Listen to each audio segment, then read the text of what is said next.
Hello everybody, it's almost the middle of the year, which means a lot of companies are trying to stay relevant in your mind, or some companies are trying to not stay relevant in your mind and are failing to do so. Which means we have a lot of tech news this month, so let's just get right on into it.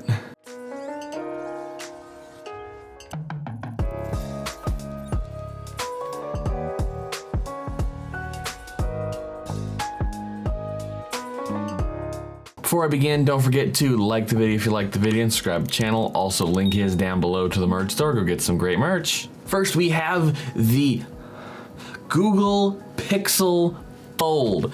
This one, depending on which one you get, is $17.99, I believe, at its highest, because there is a 256 gigabyte version and a 512 gigabyte version.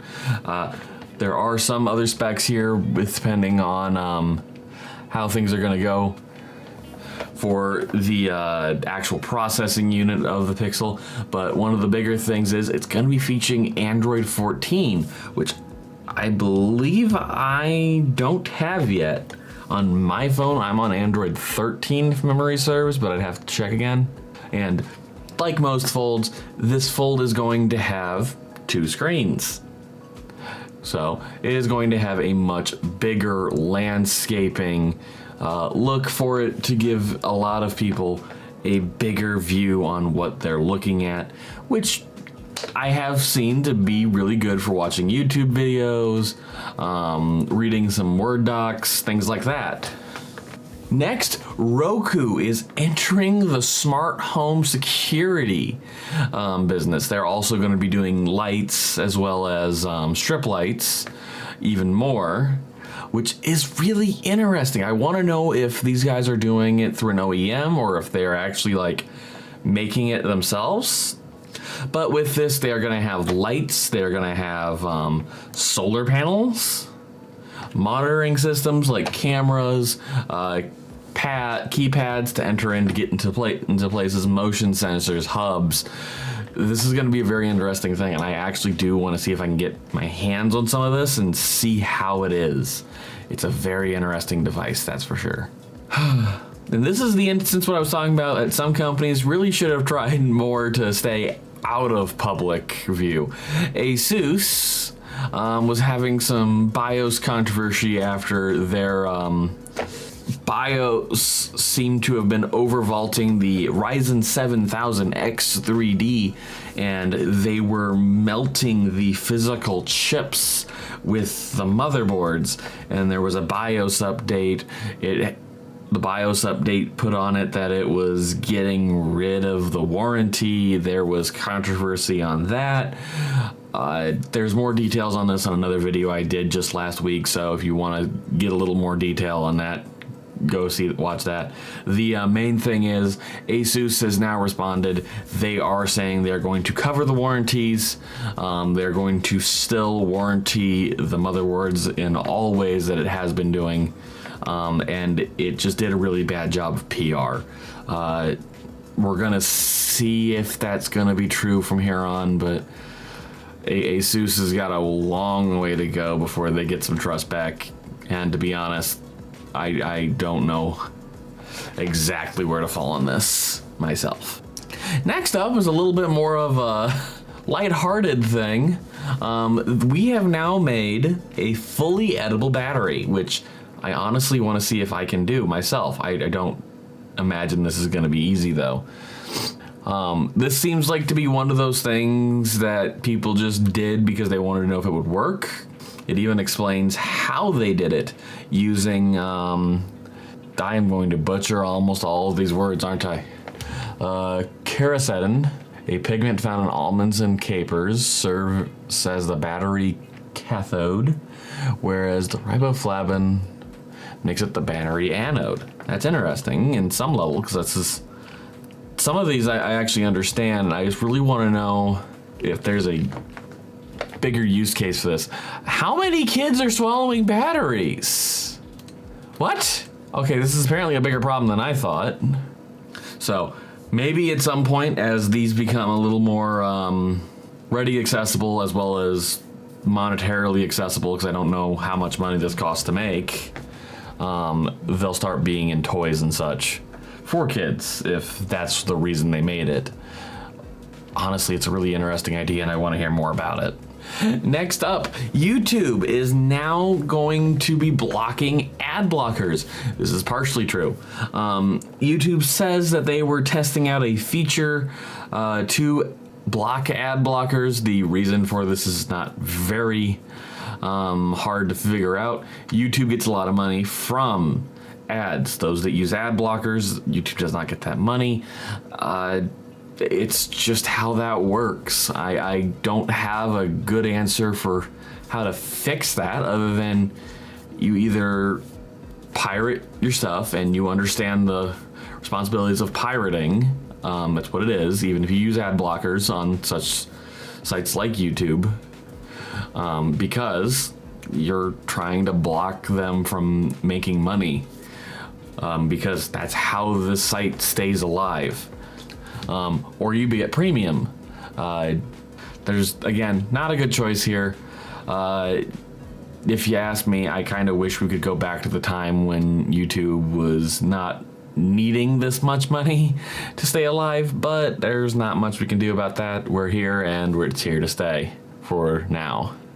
Next up, Linus Sebastian, the former, which will be former in a couple of weeks here, CEO of Linus Tech Tips, will be stepping down. He will now be the CVO, the Chief Vision Officer, which in his own words sounds like a stupid BS title that someone just made up for him. In this capacity, he will still be doing YouTube videos. He will still be heading the channel in terms of the vision that he wants it to go down, but he will no longer be making the business decisions. That will now be taken over by Taryn Tong. Taryn Tong was somebody that has worked at Dell, Corsair, as well as NCIX, which is how he knows Linus. And he was the boss for Linus at NCIX during his YouTube days. And he will now be taking over as the business head. So he will be making decisions on just the normal monetary things that need to happen for the company to survive.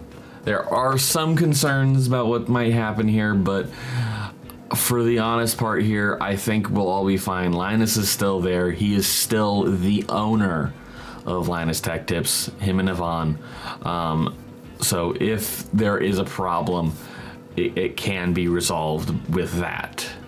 Linus is still one of the biggest people in this company, and honestly, if this is going to be the better move for him mentally, then he needs to do it. He has been doing this for a while, and for whatever he needs to do to be comfortable is what he needs to do.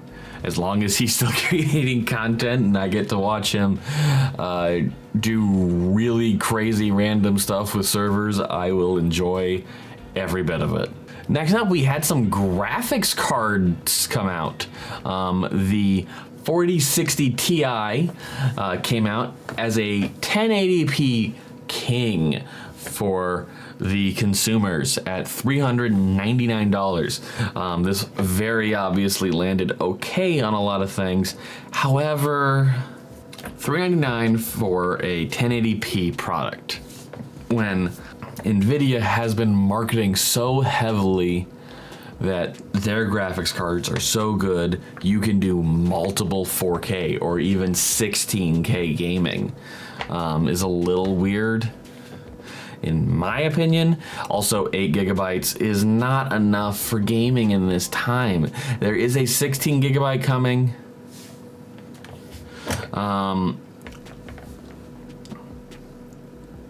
The 16 gigabyte will be a little more expensive. And honestly, the only difference between that one and this one is the 16 gigabytes of VRAM. The next day, though, the 7600 from Radeon, AMD, in other words, came out. This was going to be $299. They lowered the price to $269. Like that number. And this is another very good mid-range GPU. I say mid-range because the 60 series was always a very basic to mid-line GPU. Even in this Radeon series, the 600 series, is a very mid-range GPU. It's a 2-slot GPU, much like the 4060 Ti. 4060 Ti up against the 7600. It does still beat it in most games, especially when ray tracing is involved. However, it's closer than I would like for a product that is realistically $100 cheaper. Wherever you come out on this, I mean, if you were playing Cyberpunk, apparently there's a big difference there, but that's all about max settings. And the RX 7600 is not really a workstation GPU. That's still going to be the NVIDIA corner for a while. But leave your comments down below. I could be right or wrong on this. However, I will also say that because of all this, the A750 and A770 are looking heavily attractive at their pricing as well, with all of this mess from the 4060 Ti and the 7600. So I guess NVIDIA and AMD need to suck on those apples from Intel. Next up, the 3DS from Nintendo got an update that nobody was expecting. It appeared to have fixed a couple of problems, but then it did something else. You are gonna have a hard time doing some homebrew stuff with your Nintendo 3DS, and this is how you would play older games like the older Sonic in a unsupported way. This is so Nintendo can force you to get their games that they do still support, and also so that when they do ever decide to put out the older games again, they can make you pay for them all over again. Well, everybody, that was the tech news. I hope you guys enjoyed it. I hope you guys come back next month for some more tech news, because I will always be getting some tech news for you. That way, you stay up on it. I hope you guys, again, enjoyed this video. Don't forget to like the video if you like the video. Subscribe to the channel. Also, link is down below to the merch store. Go get some great merch. If you guys enjoyed this video, how about you guys go check out, you know what? Go check out the ASUS video I did last week. It'll give a little bit more context about what's going on with ASUS, as well as probably help figure out if ASUS ever does anything untowards again, because let's face it, they're a company, and companies are, it's really hard to find a good company that's not gonna be somewhat slimy towards consumers. Just what it is now. Thank you guys again for tuning in, and have a good day.